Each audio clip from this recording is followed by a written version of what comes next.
7 SUVs lose the legal right to be sold, registered, parked in your own garage, or driven at all in the United States this year. And before this is finished, you'll have the name of everyone, the exact document that did it, and one check you can run on your own vehicle tonight to find out whether you're on the list. Not one of these was banned by a protest or a headline. Every one of them was ended by a sentence somebody typed into a form, and in most cases, the people who typed it saved money doing it. Here's the part that catches people out. The word banned covers at least 5 completely different mechanisms in this country, and only one of them involves a government agency telling you no.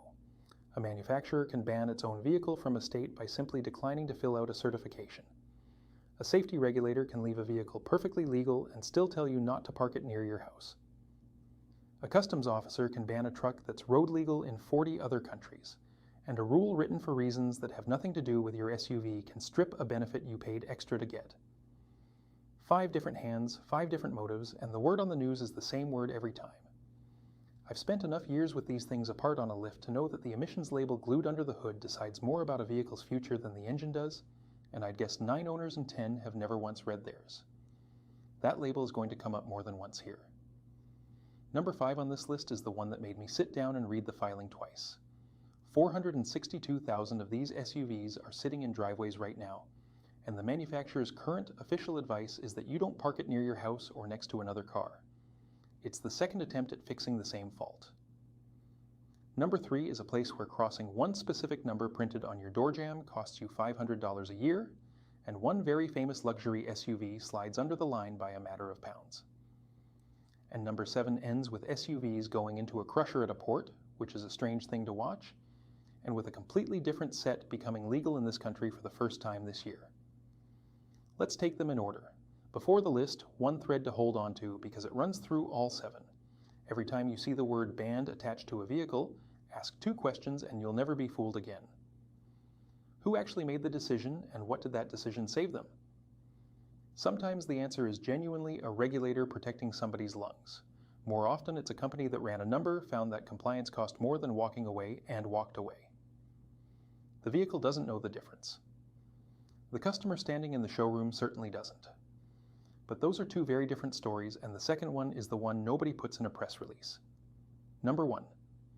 The Ford Escape and the Lincoln Corsair banned from sale and registration in 6 states. This is the biggest one by volume, and it's the one almost nobody outside those 6 states has heard about. If you live in California, New York, Massachusetts, Vermont, Oregon, or Washington, you cannot buy a new 2026 Escape. Not the gas one, not the hybrid, not the plug-in.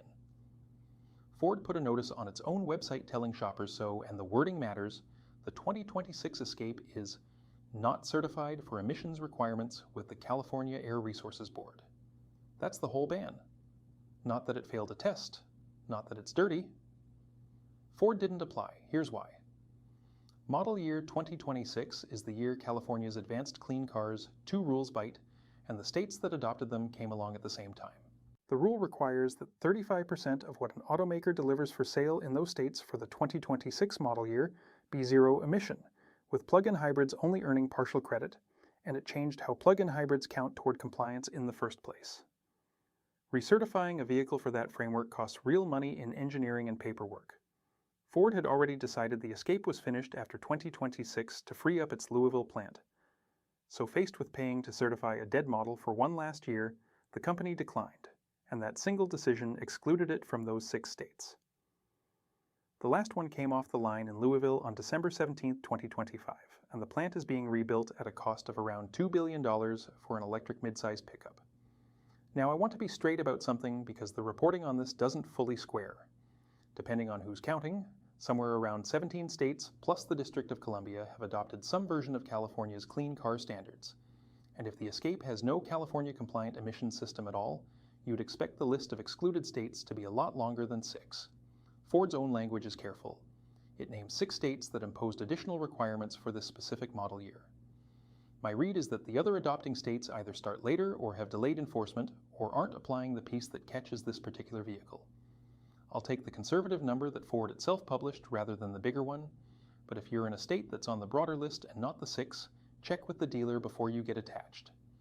The practical upshot for you is a strange one. In 44 states, there's a brand new, freshly discontinued compact SUV on the lot with nobody left to replace it, which is exactly the situation where a buyer with patience does well. Ford cut $2,000 off the plug-in hybrid's price for 2026 and raised it on the upper trims, which tells you which version wasn't moving. The base Active opens at $30,350 before freight. A last-year model with a dead nameplate is a discount waiting to happen. By the way, if you drive an SUV and want to keep it reliable for hundreds of thousands of miles without wasting money at the repair shop, I put together a guide called the 500K Mile Car Care Bible. It covers 101 habits that can help your SUV last longer, the warning signs you should never ignore, and how to spot mechanic upsells that quietly drain your wallet. To get your copy, just scan the QR code on screen with your phone's camera or grab it from the first pinned comment below. And also a parts and resale question you should go in with your eyes open about. That's a judgment call, and I'll give you a way to make it at the end. That's a ban a company chose. The next one is a ban somebody else chose on a deadline, and the clock is already running. Number 2. The Buick Envision and the Lincoln Nautilus on a federal countdown. These two are the only vehicles at mainstream American dealerships that are actually built in China. The Envision comes out of a joint venture plant in China and has since 2017. The Nautilus has been imported from China since 2024. Everybody talks about tariffs with these, and the tariffs are brutal. The Envision carries a combined rate of about 47.5%, which is why the 2026 model opens at $41,000 before you pay freight, up roughly $5,000 in under a year. Fourth quarter sales fell by about 61% year over year.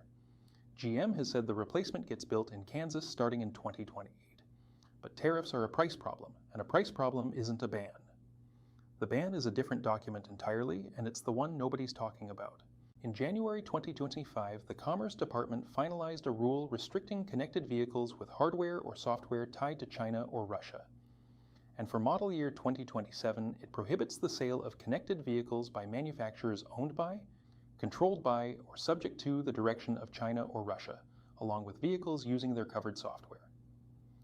That prohibition applies even to vehicles built in the United States if the manufacturer has a sufficient nexus. Software for 2027.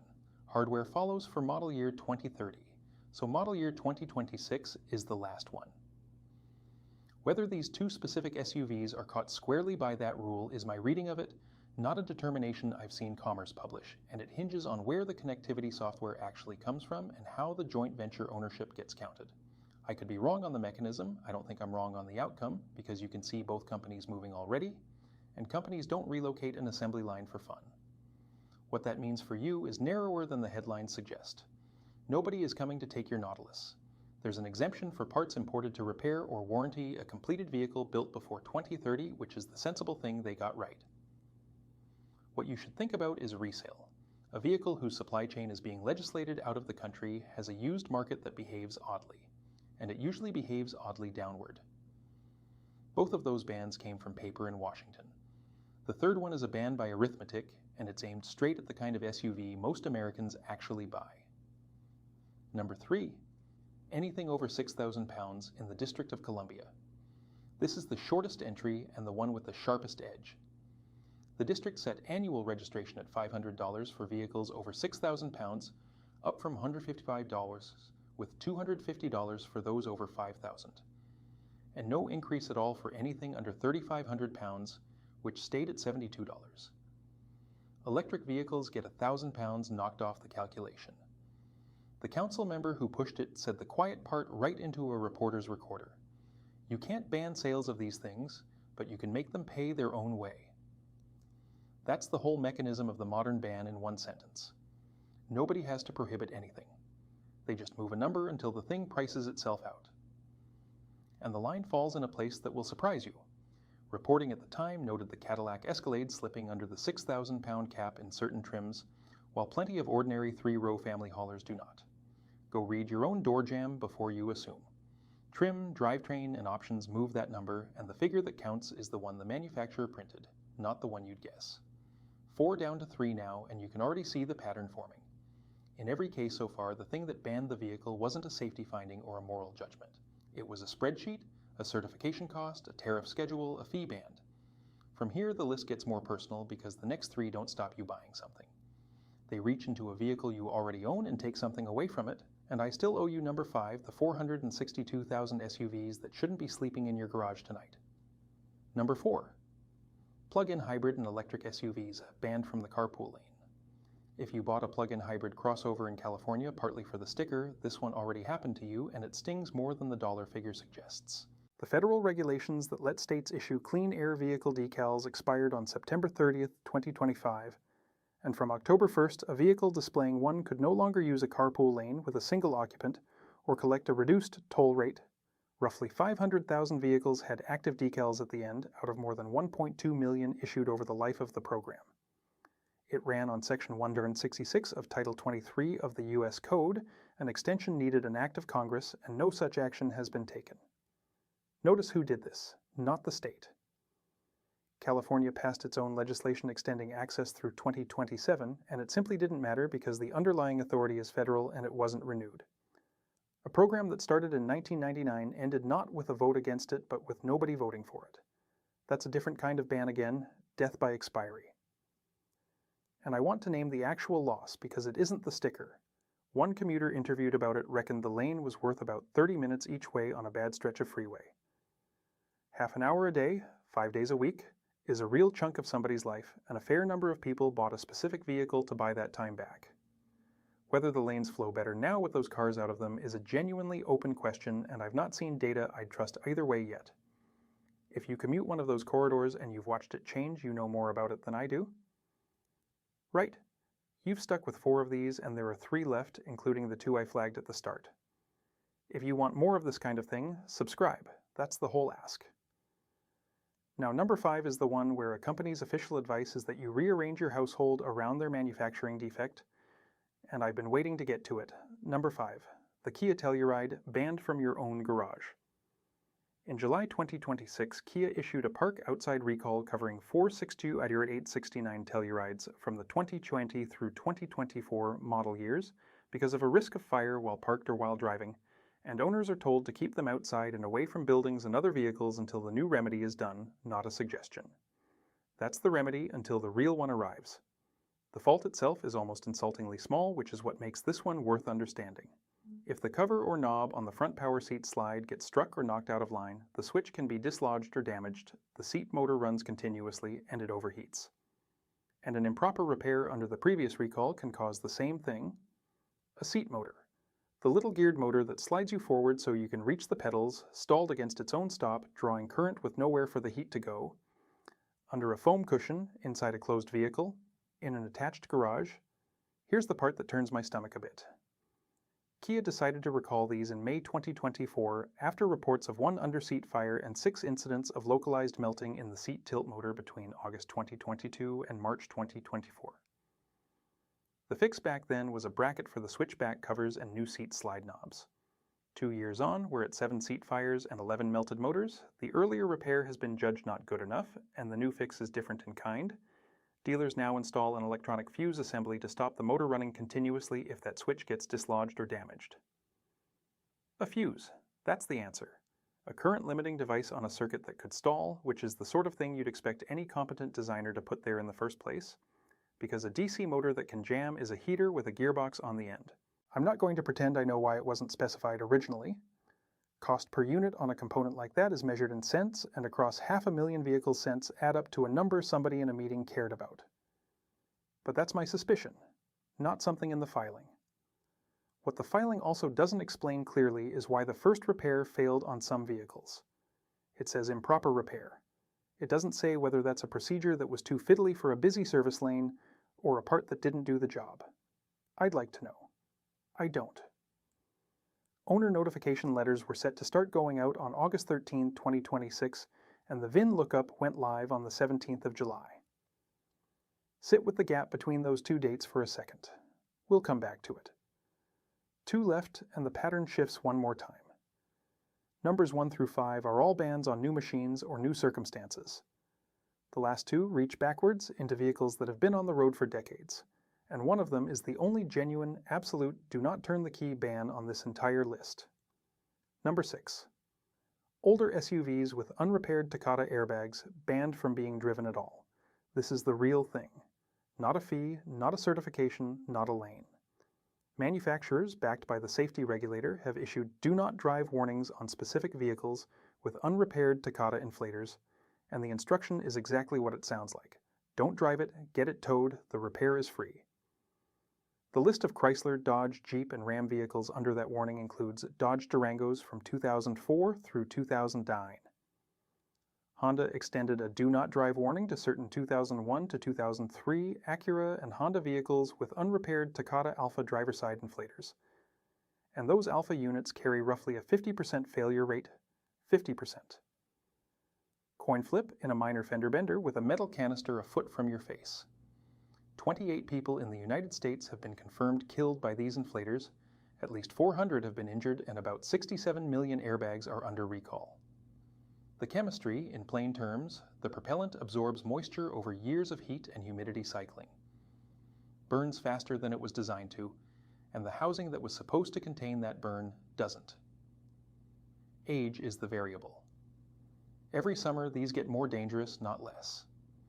If you're driving a 20-year-old SUV, and plenty of good people are because a well-kept one is a genuinely sensible thing to own, this is the single highest value 5 minutes you'll spend this month. Free repair. Free towing on the urgent ones. Loaner cars offered. There is no catch on this one, and I've looked for it. Number 7. Imported SUVs banned at the dock, and the flip side nobody mentions. The 25-year rule is enforced by the safety regulator and lets a vehicle at least 25 years old come in without complying with the full set of federal motor vehicle safety standards. Younger than that, and with narrow exceptions, the answer is no. A Land Rover Defender seized at the Port of Baltimore was sent to a crusher because it had been imported illegally, and the trade in question involved buying newer trucks in Britain and dressing them up to look like older ones, which works right up until somebody checks the chassis against the factory records. The detail that ruins people is the clock. The 25 years runs from the actual date of manufacture, not the model year. A vehicle sold as a 2001 built in September of that year isn't eligible until September 2026. Ship it early and it doesn't sit in a warehouse waiting for its birthday. It's a problem at the border with your name on it. Now the flip side, and this is for the ones who stayed to the end. This same rule that bans is also the rule that opens. As of early 2026, classic Defenders built through early 2001 qualify, which brings a whole run of them into play that couldn't come in last year. The emission side runs on a different clock, 21 years for a vehicle in original unmodified condition. But since the safety threshold is stricter, that's the one that governs in practice. Budget $10,000 to $20,000 for the import process itself on top of what you pay for the truck. Verify the build month with documentation before money changes hands. Not the advert, the plate. So that's the 7. Now the part I actually wanted to talk about. Go back to number 5 and look at what you were handed. Somebody at a manufacturer knew there was a fire risk in a seat motor. They recalled it. The repair they chose didn't hold, and the thing they gave you in the meantime was a sentence. Park it outside. Understand what that sentence does. It isn't a repair, it's a transfer. From the moment it's published, the risk stops being a manufacturing defect the company is carrying and becomes a set of instructions you either followed or didn't. If your vehicle burns in your garage next month and you'd parked it there, the conversation is now about whether you complied. They wrote you a letter. The letter is the product. And look at the calendar they set. The announcement lands in early July. Notification letters begin going out on August 13th. Then your dealer orders the fuse assembly, then you get an appointment. Every one of those days is a day the vehicle lives outside your house instead of in the garage you're paying for. And every one of them is a day the risk sits with you. That's not an accident of logistics. That's the shape of the system. Then there's what happens after. More than 3.2 million vehicles in the United States are currently sitting under a park outside recall. Not fixed, pending. And completion rates tell you exactly how this ends. Around 83% of recalls on new vehicles get done. That falls to roughly 44% for cars 5 to 10 years old, and past 10 years, about 15% of recalled vehicles ever reach a service bay. Though I'll flag that the 15% figure comes from modeling rather than direct measurement, so treat it as a shape, not a decimal. If you want it uglier, a rear-view camera recall covering nearly 1.45 million Fords was filed in October 2025, and 9 months later sat at 0.7% completed. Nobody lied to you? That's what makes it work. Every step was legal, documented, and disclosed. The recall was filed. The letter was mailed. The remedy was offered free. And the arithmetic still lands the same way it always lands, which is that the cheapest possible interim remedy is a behavior change on your part.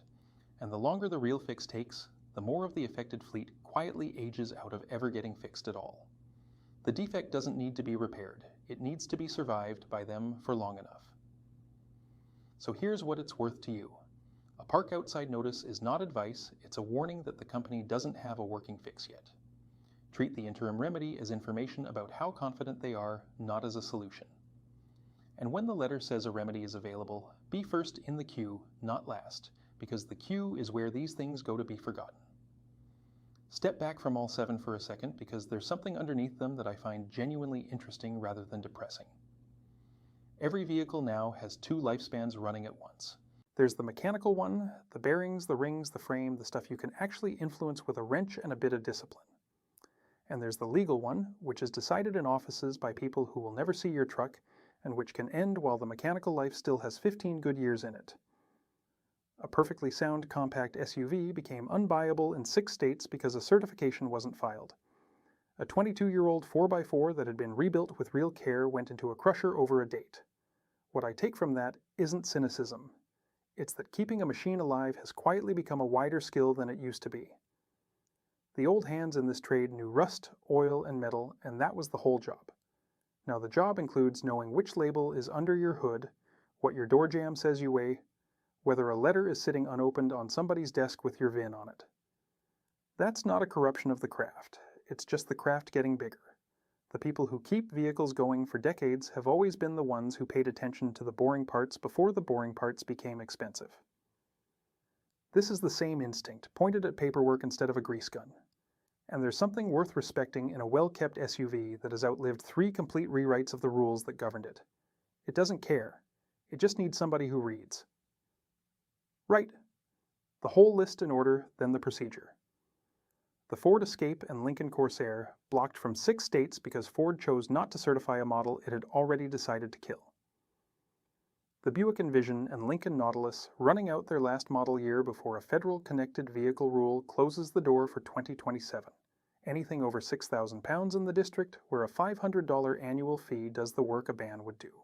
Plug-in hybrid and electric SUVs out of the carpool lanes since the 1st of October 2025 because a federal authorization lapsed. The Kia Telluride, 462,000 of them told to sleep outside. Older SUVs with unrepaired Takata inflators under genuine do-not-drive orders, free repair, free tow. And imported SUVs at the 25-year line, crushed if the build date says no.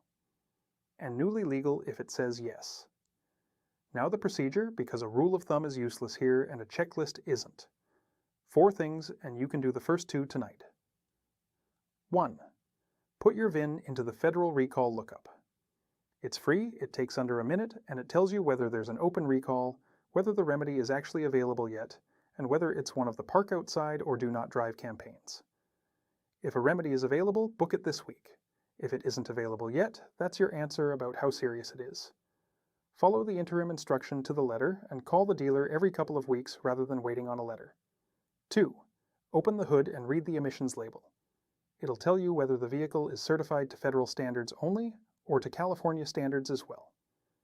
If you're buying new and you live in a state that follows California's rules, that label decides whether you can register it. Ask the salesperson to show it to you before you talk price, and if they can't find it, that tells you plenty about the dealership too. 3. Read the door jamb for the manufacturer's weight figures and compare them against whatever your city or state charges by weight. Don't guess from the model name. Trim and drivetrain move it. 4. Only if you're importing. Get documentary proof of the month and year of manufacture before you commit money and add a margin for shipping delays. Not eligible on the day it lands means not eligible at all. Go and do the first one tonight. 5 minutes. Your Vian, one website. By the time you go to bed, you'll know something about your own vehicle that most of your neighbors don't know about theirs, and if it comes back clean, that's 5 minutes for genuine peace of mind. which is about the best value available anywhere in this hobby.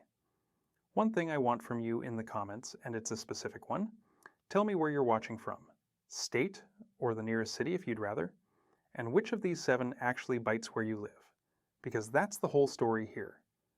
Every single one of these is regional. The escape ban is invisible in most of the country and a genuine problem in 6 states. The weight fee exists in one city and gets discussed like it's national. The carpool lane thing is a shrug in most places and a lost half hour a day in others. I want to see how it actually maps, and the only people who can tell me that are the ones living it. If you've got a Telluride sitting on your driveway tonight because of a letter, say so and say what your dealer told you about the wait for parts. And if you'd take the leftover escape at the right discount, say that too. I'd want to know the answer before I gave anyone advice on it. Subscribe if you want the next one. There's a thread here I deliberately didn't pull, and it's been bothering me for weeks. What happens to those 6 state escapes once they hit the used market and somebody moves? Used vehicles don't work the same way as new ones under those rules, and the moment I started reading into it, it got a lot more complicated than a 2-sentence answer. I'm still working through it. When I've got it straight, I'll tell you properly rather than guess. Until then, read the label under your hood. Nobody else is going to.